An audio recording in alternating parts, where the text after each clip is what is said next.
그리고 순종하며 기도하는 인생을 살게 해 주옵소서. 예수님 이름으로 기도드립니다. 아멘.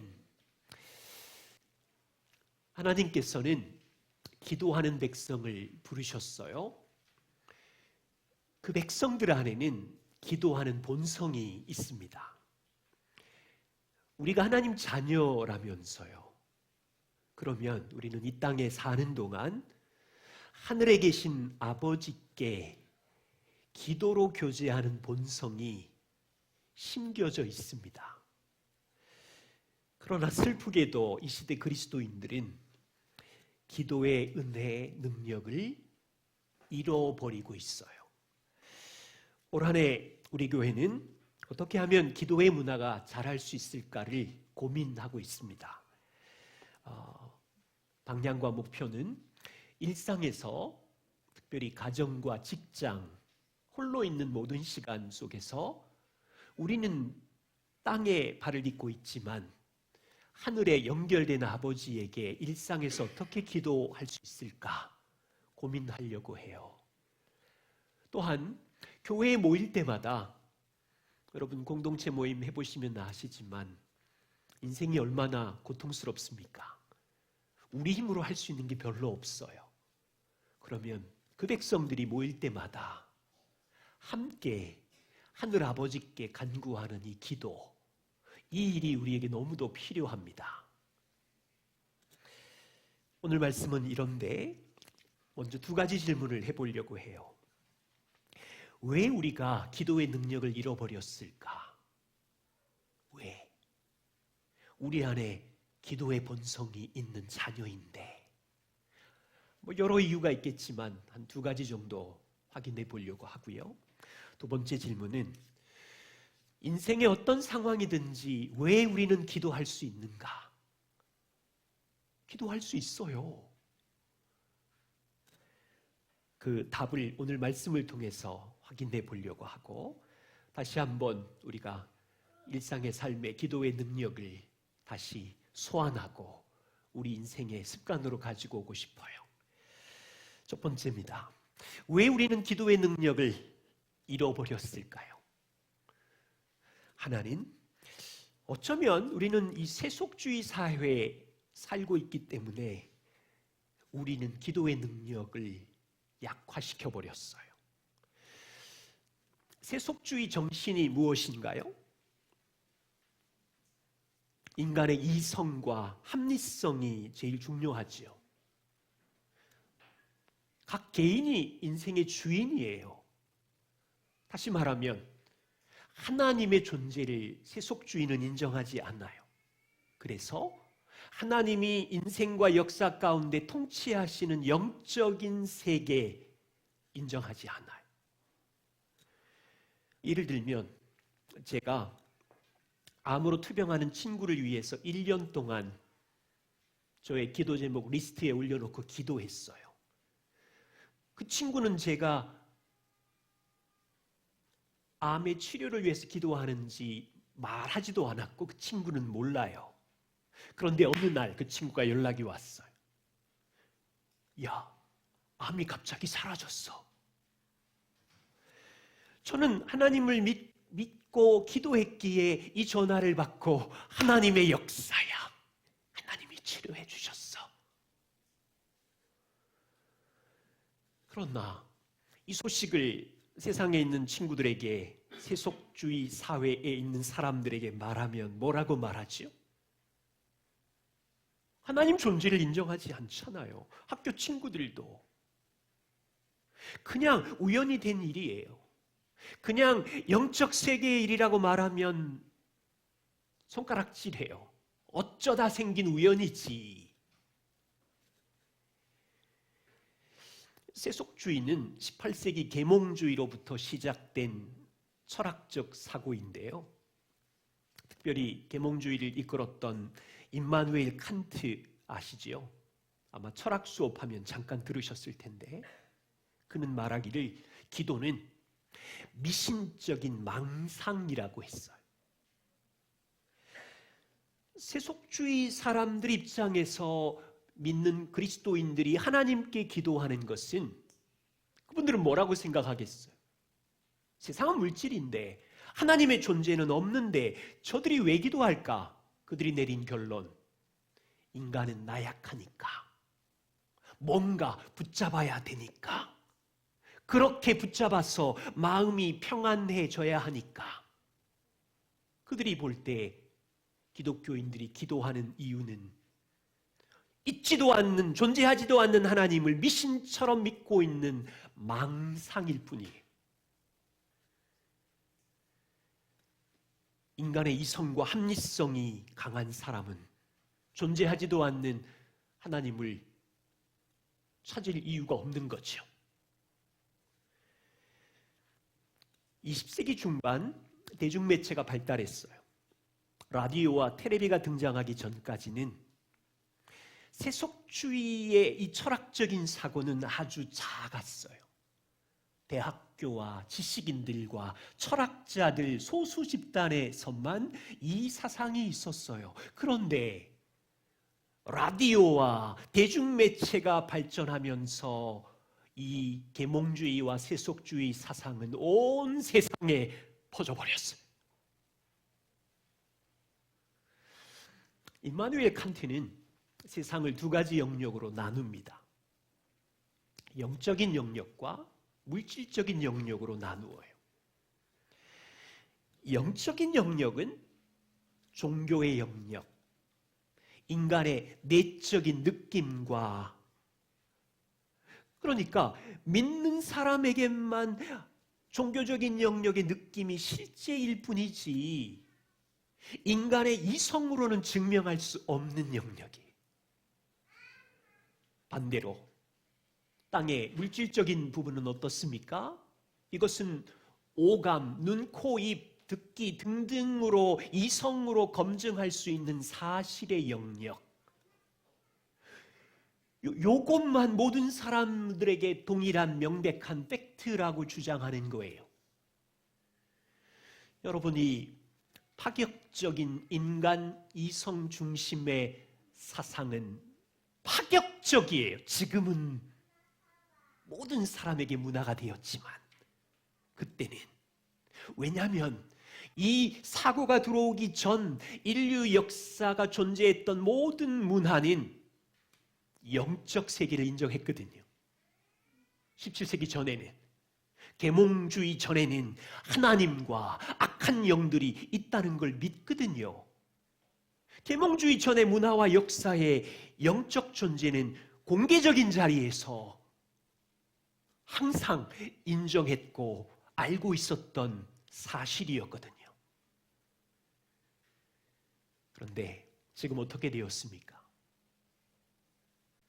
계몽주의와 세속주의 사회가 된 지 300여 년이 지나자 이제는 학교, 방송, 직장에서, 공개적인 자리에서 하나님은 살아계시다, 하나님은 인생과 역사의 통치자다라고 말하는 영적 세계에 관해서 이야기하는 것이 이상해져 버렸어.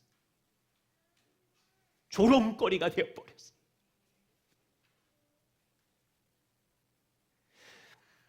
잘 생각해 보세요. 이 세속주의에서 영적인 것을 무엇으로 비유하면 좋을까? 제가 충분하진 않지만 예를 하나 들어볼게요. 여러분, 얼마 전 트럼프가 미국에서 대통령으로 취임했습니다. 직접 여러분의 오감으로 보지는 못했지만 텔레비와 유튜브 채널을 통해서 뉴스와 실제로 취임식과 연설 장면을 보셨지요. 실제 역사가 맞지요. 그런데 여러분, 직접 오감으로 증명은 못해요. 못 봤잖아요. 그런데 자, 가정을 이렇게 해보세요. 세상에 똑똑하고 능력 있는 지식인들이 여러분이 본 트럼프의 그 텔레비의 취임식의 그 영상과 뉴스와 관련된 모든 걸 의심하기 시작해요. 트럼프 대통령이 취임한 영상도 정교하게 짠 컴퓨터 그래픽일 수 있어. 그 영상과 뉴스는 가짜일 수 있어. 이게 한두 번이 아니라 세상의 지식인들이 10년, 20년, 100년을 이야기하고 가르치고 공신력을 얻어서 끊임없이 퍼뜨리게 되면 이 이야기가 시간이 문제지 어느 순간 지나면 트럼프 대통령의 취임은 사실이 아니었어요. 의심이 실제가 되고 소설이 되고 드라마가 되는 거예요. 보세요. 계몽주의 이후 세속주의 역사가 300년이 지나자 어떤 영향을 끼치고 있냐면, 하나님이 내 인생, 온 우주와 이 자연의 창조자이시고 하나님이 창조해 놓은 인생과 역사를 주권적으로 통치하신다는 것이 실제의 역사인데, 이 세속주의는 이렇게 말해요. 사람이 약해서 믿는 느낌일 뿐이야. 종교일 뿐이야. 하나님의 존재는 없어. 영적 세계의 일을 우리가 친구를 만나서 학교나 직장에서 공개적으로 말하는 게 우스워져 버렸어요. 여기 있는 친구들과 여러분이 직장에 가서 나는 하나님의 자녀이며 하나님이 내 인생에 개입하셔서 이 직장에 들어오게 하셨으며 이런 인생을 살았으며 이렇게 말하면 세상은 너 이성으로 증명할 수 있니? 너 느낌이야. 너의 마음이 약해서 그렇게 믿고 있는 거야. 너만 믿어. 강요하지 마. 각 사람은 중요해. 인권이 중요해.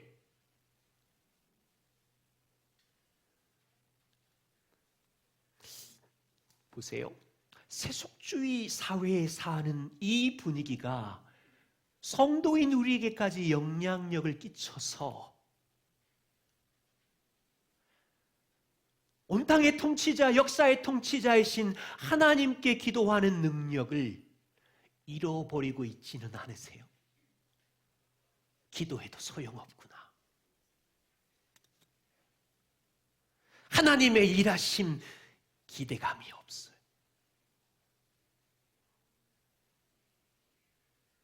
영적 세계, 그분의 일하심을 가볍게 여겨요. 두 번째는요. 자, 오늘 본문 에베소서 1장 바울을 보실까요? 그는 지금 차가운 감옥에 갇혀 있어요. 감옥이라는 장소는 인간이 가장 망가진 처참한 상황이고 실패의 자리인데, 바울은 에베소서 교회에 편지를 쓰면서 인사말이 끝나자마자 3절부터 12절까지 마침표도 없이 한 문장으로 달려서 하나님을 찬송하고 있어요. 거기서 찬송이 끝나자마자 15절부터 23절까지 하늘의 하나님께 기도하고 있어요. 감옥에서 그는 굶주렸을 거고 외로웠을 거고 이해되지 않는 상황으로 답답했을 거고 죽음에 대한 두려움이 있었을 텐데 그런 뉘앙스는 찾아볼 수 없고 찬양하기도 힘들고 기도할 수 없는 이 상황에서 3절에 찬송하리로다 하나님, 우리 주 예수 그리스도의 아버지께서 그리스도 안에서 하늘에 속한 모든 신령한 복을 나에게, 에베소 교회 성도 너희에게, 주님의 은혜 교회 성도에게 주셨으니 환경을 뛰어넘는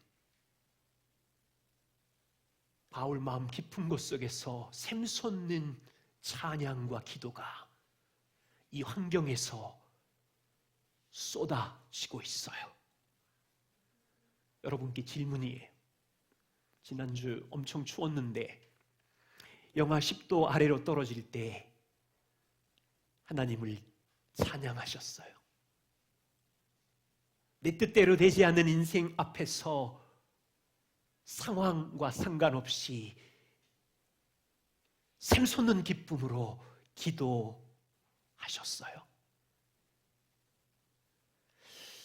왜 우리가 기도의 능력을 잃어버렸을까요? 많은 그리스도인들이 오늘 바울의 고백처럼 그리스도 안에서 주신 하늘의 신령한 복이 좋기는 하지만 세상 사람들이 좋아하는 복도 좋아해요. 굳이 성도들 안에 있는 모두는 아니겠지만 하나의 공식이 있다면 우리 내리 속에 하나님을 잘 믿으면 하나님 아버지는 땅의 복을 주셔야 해. 이 공식이 있는 거 아니세요? 이게 깨지면 불안해.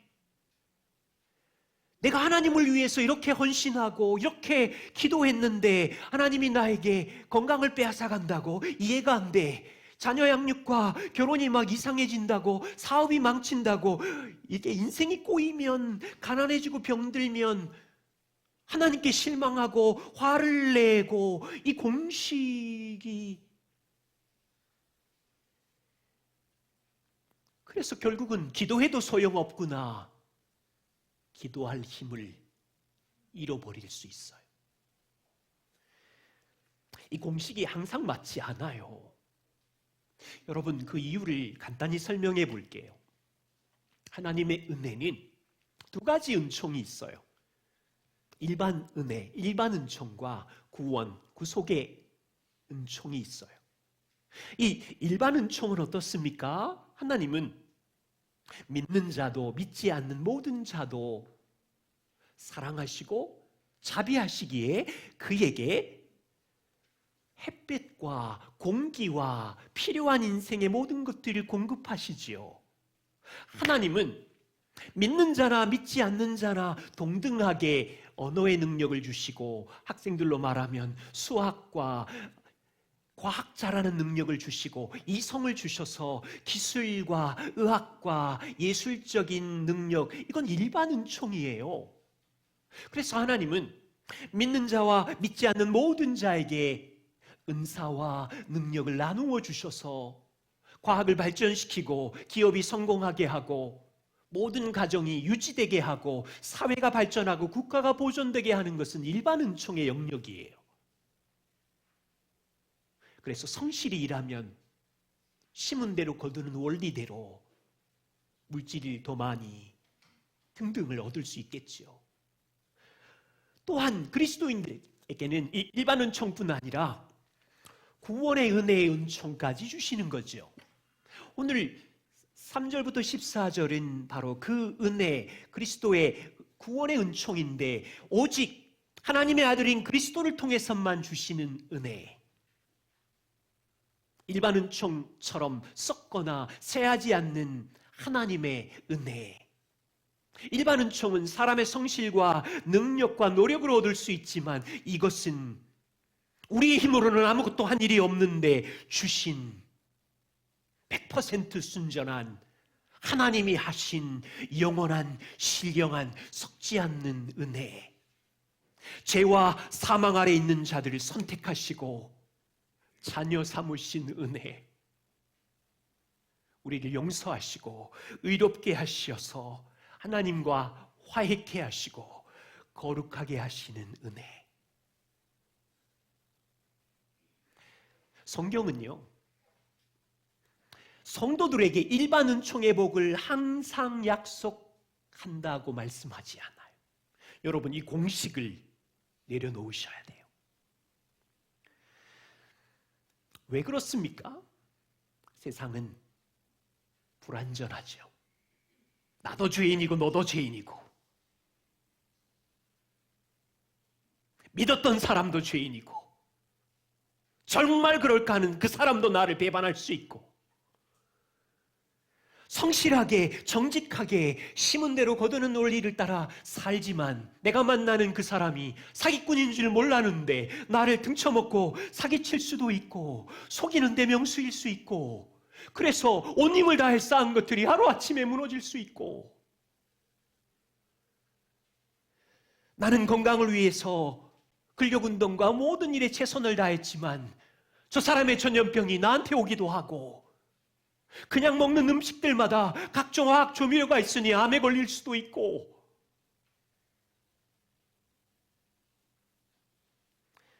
그 공식이 안 맞아요. 바울은 감옥에서 땅의 복, 일반 은총 때문에 찬양하고 기도하는 것이 아니었어요. 하나님이 주신 측량할 수 없는 구원의 은총 때문에 차가운 감옥에서 찬양하고 기도하는 거예요. 바울은 복음 때문에 핍박을 받았고 일반 은총의 은혜는 대부분 잃어버렸지만 마음 깊은 곳 속에 샘솟는 하나님 아버지와 삼위 하나님의 은혜의 복이 세상에 썩어 없어지는 땅의 은총과 비교해보니 너무 하찮은 것이고, 이 하늘의 신령한 복은 무한대의 복이라는 것을 알았기 때문에 그의 마음에 있는 찬양과 기도를 멈출 수가 없었던 거예요.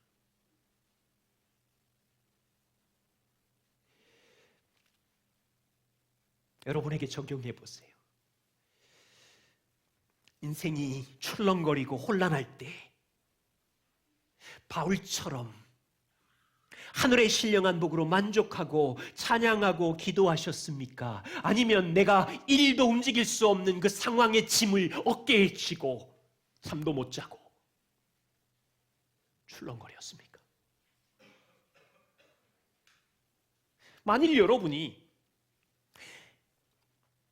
내가 기도해도 내 인생은 꼬이고 꼬여, 기도해도 소용이 없어 라고 말하신다면 살펴보세요. 내가 세상에 썩어지는 복과 하늘의 복을 오해하고 있는 건 아닌가? 내가 이렇게 열심히 사는데 땅의 복을 주시지 않는다고 하나님께 토라져 있다면 여러분은 하나님을 오해하신 거예요. 하나님은 인색한 분이구나, 하나님은 선하시지 않구나, 그렇게 오해하고 있을 수 있어요.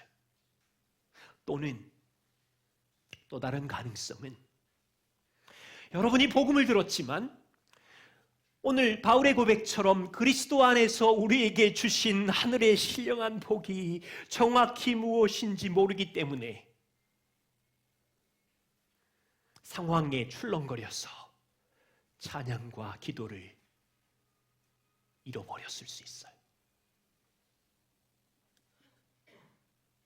기도를 잃어버리면 땅에서 하늘의 하나님 아버지의 능력을 붙잡지 못하고 있기 때문에 고아로 살고 있는 거예요. 평안이 없잖아요. 우리는 바울처럼 다시 하나님의 복이 무엇인지 우리 마음을 추적해서 찾아야 돼요. 왜 우리는 기도할 수 있습니까? 삼위 하나님의 무한한 복을 받은 자이기 때문에. 삼위 하나님 어떤 복이요?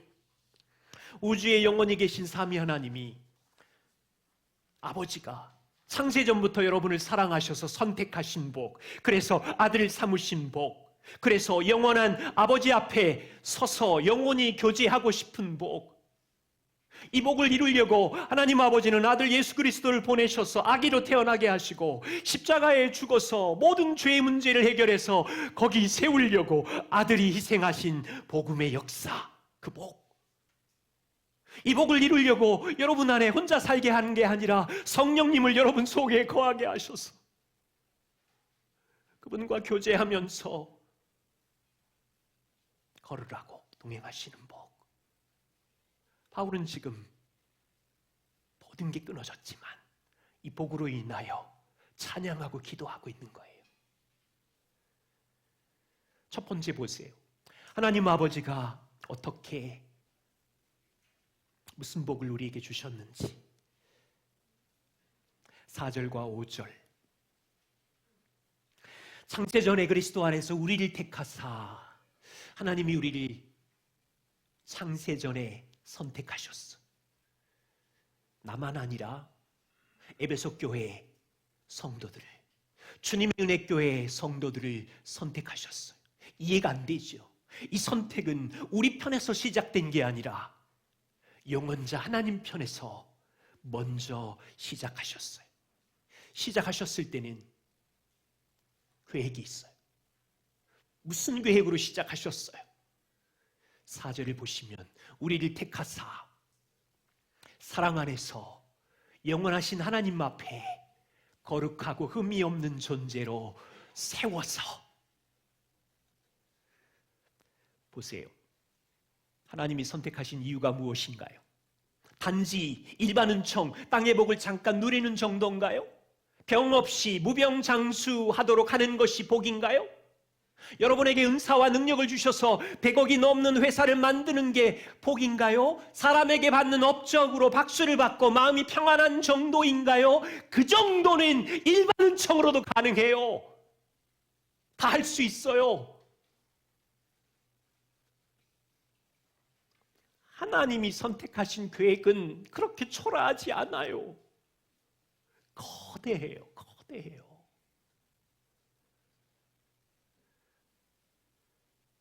하나님이 우리를 선택하신 목적은 하나님 앞에 섰을 때 거룩하고 흠이 없는 아들의 신분으로 세워서, 아들의 신분으로, 왜? 일꾼이나 신하로 세워서 부려먹으려고 우리를 선택한 게 아니에요. 일꾼 근성을 버려요. 우리는 아들, 자녀라고요. 하나님이 택하신 기쁘신 뜻은 우리를 아들 삼아 입양하여 영원히 교제하게 하려고, 교제하게 하려고.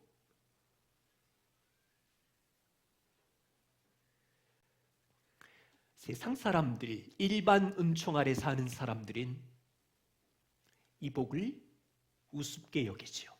왜요? 세속 사람들은 하나님 인정하지 않잖아요. 영원전부터 시작된 하나님의 사랑, 영적 역사를 소설, 드라마로 여기잖아요. 그들은 죽음은 끝이다 이렇게 믿기에 이 땅에서 행복하면 되잖아요. 죽어서 하나님 앞에 영원한 교제를 나눈다, 천국 인정하지 않잖아요. 여기 우리 10대 자녀들이 있잖아요. 연예인 얘기, 재미있는 K-팝 노래 이야기하면 눈이 반짝반짝반짝 거리죠. 게임 얘기. 그런데 가정 예배 드리다가 너는 하나님의 자녀야, 영원한 나라 천국에서 하나님과 교제할 거야 그러면 고개를 갸우뚱. 그게 진짜인지.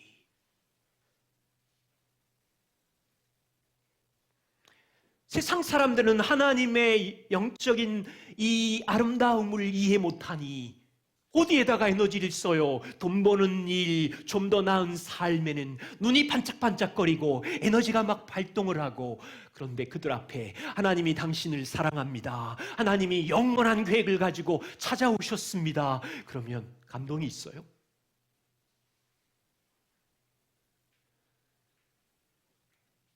복음을 믿는 우리들은 망가진 땅에 살지만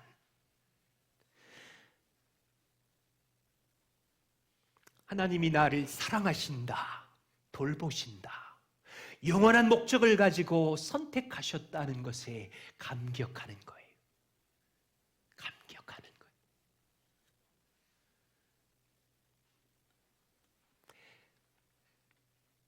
7절입니다. 성자 예수님은 우리를 어떻게 사랑하셨습니까? 그리스도 안에서 그의 은혜의 풍성함을 따라 그의 피로 말미암아 속량 죄사함을 받았으니. 보세요. 하나님이 우리를 아들로 삼으셔서 그 목적은 영원히 교제하기를 위함이고, 그런데 저를 포함한 우리 모두 다 문제가 있어요. 영원하신 왕 앞에 설 수가 없어요. 죄의 문제이고 의의 문제예요. 죄의 문제를 하나님 입장에서 보실 때 역사 가운데 한 명도 스스로의 죄를 해결할 자가 없음을 아시고, 사랑은 하시는데 죄의 문제를 해결하려고 하나님은 사랑하는 아들을 보좌에서 끌어내리셨어요. 아기로 태어나게 하셨어요. 십자가에 죽게 하셨어요. 죄사함의 복을 우리에게 주시려고 하나님 하신 일이 뭐지요?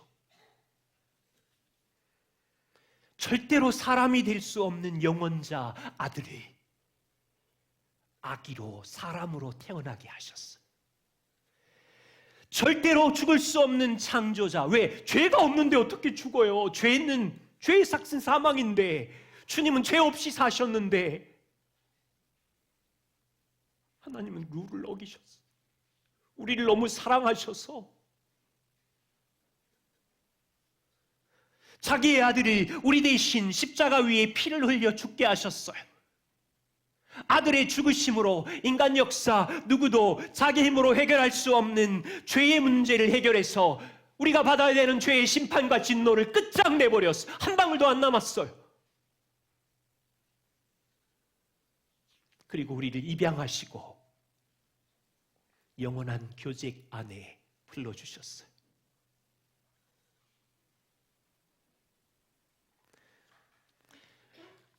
세속 사회에 살고 있는 사람들은 하나님의 이 어마어마한 사랑, 십자가의 죽음, 죄송하지만 관심이 없어요. 어디에 관심이 있을까요? 시편의 한 구절을 살펴보세요. 3000년 전 사람들 이야기인데 17장 14절 성도의 고백이에요. 하나님, 이 세상에 살아있는 동안 사람들을 살펴보니 그들은 주님이 주신 재물을 지 것인 줄 알고 배를 채우고 있습니다. 그들은 자녀로 만족합니다. 하나님이 은사와 능력을 주셔서 산업을 일구게 하셨는데 그들은 자기의 산업을 그들의 어린 아이들에게 물려주고 있습니다.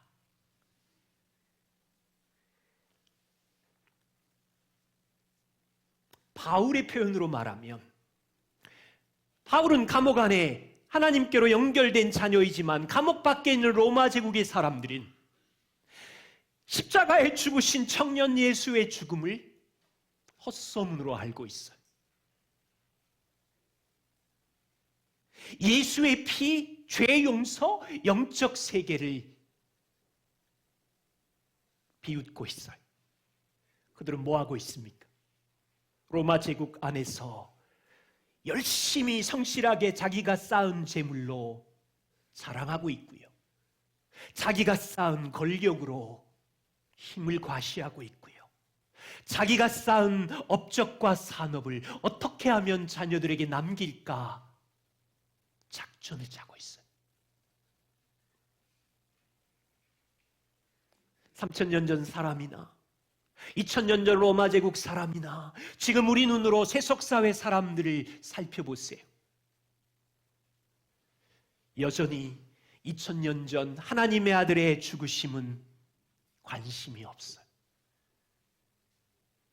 단지 성실하게 하나님이 주신 은사와 물질로 재물을 쌓으며 자기가 쌓은 부와 힘으로 만족하며 내 품에 있는 자녀를 기뻐하며 어떻게 하면 이름 석자를 내 산업을 역사에 남길까 고민해요.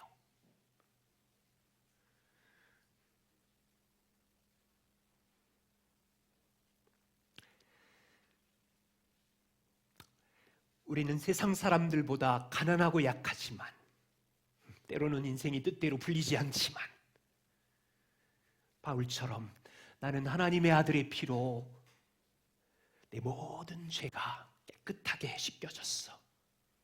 인생도 혼란하고 역사도 혼란하지만 나는 영광의 왕 앞에 자녀로 영원한 교제 안에 설 수 있는 최고의 복을 누리는 자야. 그래서 나는 오늘 찬양할 수 있고 기도할 수 있고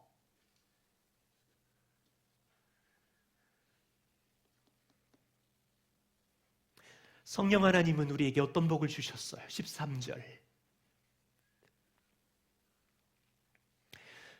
그 안에서 너희도 진리의 말씀, 너희의 구원의 복음을 듣고 그리스도 그 안에서 또한 너희가 믿게 되었고 그때 약속의 성령으로 인치심을 받았다.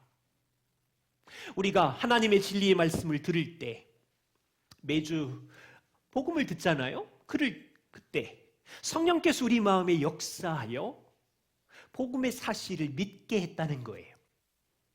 여기 우리 초등, 중고등부 자녀들이 있는데 매주마다 찬양도 십자가, 설교도 그리스도의 십자가, 성령님의 은혜, 우리 학생들, 자녀들 때로는 지겹기도 하고 답답하기도 하지요. 이해해요. 그런데 매주 찬양과 말씀을 통해서 이 십자가의 복음과 하나님의 사랑을 듣다가 여러분이 어느 날 찬양을 노래하다가 또는 말씀에 동일한 복음의 말씀을 듣다가 갑자기 하나님이 나를 사랑하시는구나. 내가 이렇게 학교에서 맨날 친구 미워하고 불평하고 엄마 아빠 제대로 그냥 한 일이 없는데 그분이 나를 아들을 죽이기까지 사랑하셨다는 게 마음에 말할 수 없는 감동이 밀려오는 날이 있을 거예요. 그때 성령이 여러분에게 새로운 생명을 주시는 거고 하나님을 향하여 부드러운 마음을 주시는 시간이고 그때 성령께서 인치셨다, 인치다라는 뜻이 너는 내 소유야. 이 책에다가 강성환 도장을 딱 찍으면 강성환, 이 책은 강성환 거야 라고 말하는 것처럼 성령이 여러분에게 너는 하나님의 소유야 라고 복음을 듣다가 경험하는 날이 있을 거예요. 우리는 그날을 위해서 부모님은, 저는, 교회는 기도하고 있는 거예요. 그날을 위해서 가정에서 말씀을 보고 예배하는 것이고 성령이 우리 안에 임하면 우리는 혼자 사는 고아가 아니라 이제 보이지 않지만 성령은 우리 안에서 우리를 인도하시고 동행하시는 분이신 거죠. 그런데요, 하나님 모르는 사람들은 어떻습니까? 자기 혼자 이성을, 합리성을 가지고 선택하고 살아가지요. 성령님이 안 계시죠.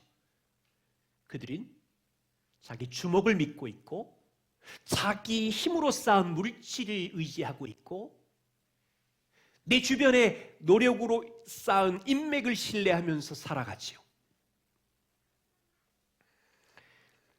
그러나 우리는 때로는 우리 뜻대로 되지 않을 때도 있고 때로는 인생이 꼬이기도 하겠지만 혼자가 아니라 성령 하나님이 우리와 동행하시고 힘들고 어려울 때마다 우리는 성령님께 지혜를 구하고 도움을 구하면 그분이 인도해 주시는 길을 따라 함께 걷는 백성이지요. 자, 왜 우리는 기도할 수 있습니까? 왜 인생의 폭풍 속을 지날 때, 역사의 고통스러운 시간을 지날 때도 기도할 수 있습니까? 하늘의 모든 신령한 복을 그리스도를 통하여 받았기 때문이. 바울을 묶고 있는 감옥의 쇠사슬이 아무리 단단하지만 바울 마음에 견딜 수 없는 하나님의 복을 찬양하고 기도하는 입을 막을 수 없었어요. 저와 우리의 현실이, 묶고 있는 현실의 쇠사슬이 아무리 단단하지만 여러분 마음에 바울이 경험한 하늘의 신령한 복, 창세전부터 나를 사랑하시고 아들이 나를 위하여 이 땅에 오시고 죽으시고 성령이 내 안에 계신다는 이 사랑이 여러분의 노래가 되고 아버지께 기도할 이유가 되나요?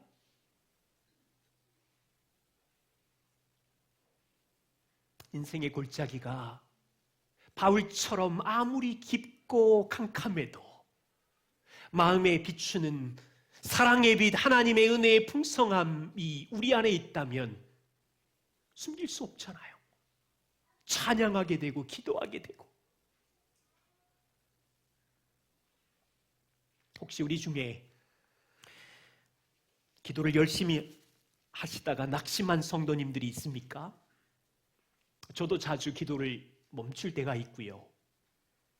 기도하면 잡생각이 밀려와서 10분, 30분 멍하게 있다가 일어날 때도 있어요. 기도는 고된 일인데 기도의 자리에 앉는 건 많은 싸움들을 거쳐야 돼요. 분주함의 싸움을 이겨내야 되고, 좀 실만하면 내 안에 있는 게으름의 싸움을 이겨야 기도에 앉을 수 있고, 냉소적인 감정하고 싸우는 등등 여러 가지를 부딪혀서 싸워야 기도의 자리에 앉을 수 있어요. 데이비드 맥킨타이어는 이렇게 말하는데, 기도는 인간의 영혼이 발휘할 수 있는 가장 숭고한 힘이다. 기도는 땅에 묶인 영혼을, 우리는 땅에 묶여 있는데 하늘로 들어 올리고 있는 것이다. 그래서 기도는 영광이고 행복이지만 한편으로 기도는 수고이고 싸움이고 고뇌이다. 이 땅의 싸움에서 승리하려면 아직 멀었는데도 높이 들어 올려 있는 기도의 손은 벌써 떨리고 탈진하고 낙심하고 기도를 포기할 때가 있다. 이것을 알기에 우리는 더욱 힘써서 기도해야 한다. 여러분, 이 땅에 굉장히 큰 부자 록펠러를 아시지요? 43세 세상에서 최고 갑부가 되었대요. 그런데 한 10년쯤 지났을 때 53세 때 위장병이 찾아왔어요. 그래서 이 부자가 병원 신세를 지면서 1년 6개월 동안 위장이 탈이 나니까 우유와 크래커를 먹으면서 살았던 때가 있었어요.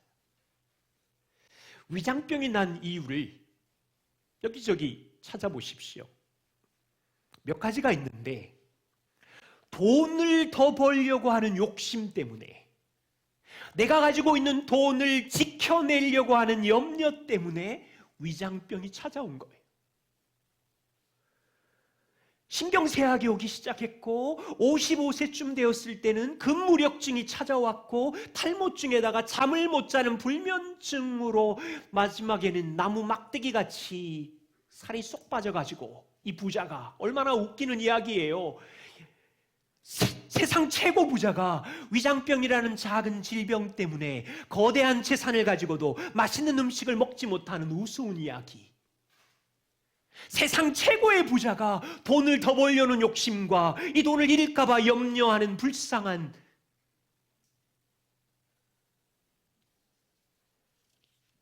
혹시 어쩌면 우리가 록펠러 위장병에 걸린 사람일 수도 있겠구나. 이미 우리는 그리스도께서 하신 일로 하늘에 속한 모든 신령한 복을 다 받은 세상 최고의 부자들이 맞는데,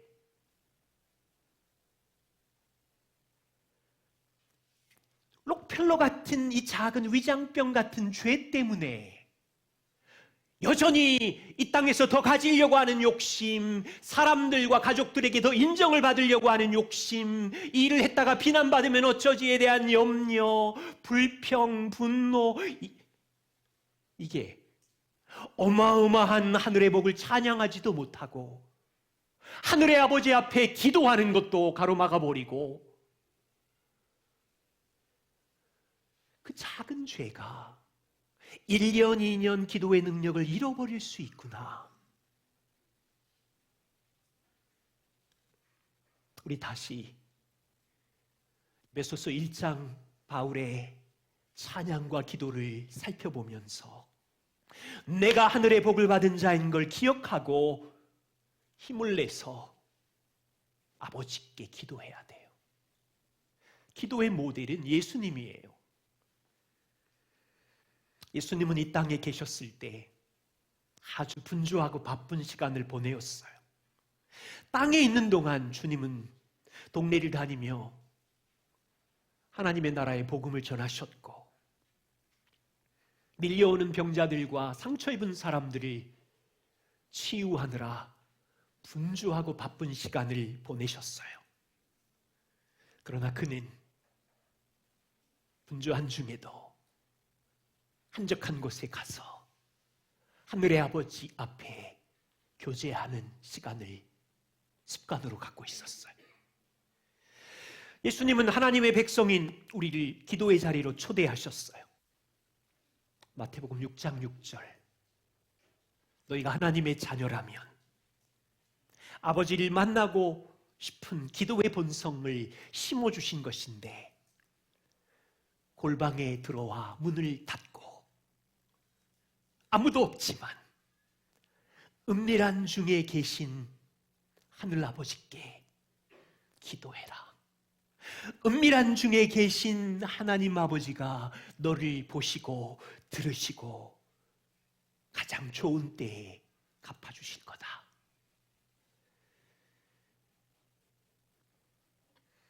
여러분, 하나님의 자녀이시다면 하나님 아버지를 만나고 싶은, 교제하고 싶은 본성이 심어져 있어요.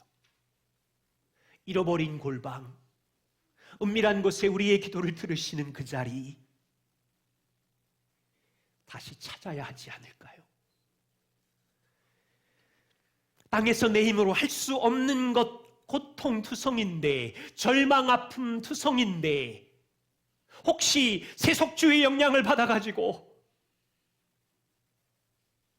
하나님의 역사를 무시하고 있나요?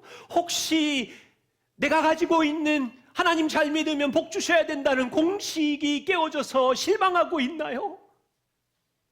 다시 에베소서 이 영광의 하늘의 신령한 복으로 돌아오셔서 일상에서 기도를 회복하는 일, 천천히 같이 자라가십시다. 교회가 모일 때마다 함께 기도하는 일, 어떻게 하면 하늘 아버지께 사랑하는 자녀들이 같이 기도할 수 있을까 고민하고 실천해